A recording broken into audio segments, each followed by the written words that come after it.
এটা আমাদের বারের ট্র্যাডিশন যে যখন কেউ বার থেকে কোনো অ্যাডভোকেট জেনারেল যখন নেওয়া হয় সাধারণত আমরা বিগত বছরগুলোতে দেখেছি যে বাইরে থেকে অ্যাডভোকেট জেনারেলরাই আসেন।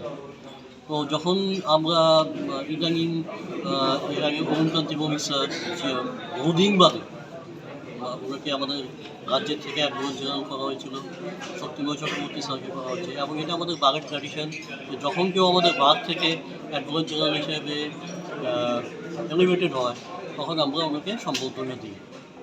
শক্তিময় চক্রবর্তী স্যার সম্বন্ধে যত কম বলা যায় ততই ভালো। ওনাকে চেনে না এমন মানুষ ত্রিপুরা রাজ্যে যারা লিটিগেন্টস আমার মনে হয় কেউ নেই। As an advocate, as a human being উনি অত্যন্ত বিনয়ী এবং প্রচুর প্রচুর জ্ঞানের আধার।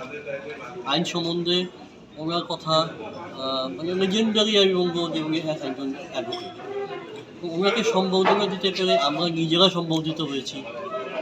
এবং আজকে এই যে এতজন লয়ারের উপস্থিতি একটা ছোট্ট সম্বোধনের মধ্যে প্রমাণ করে যে ওনার পপুলারিটিটা কতখানি এবং মানুষের কাছে ওনার অ্যাকসেপ্টেবিলিটি কতখানি।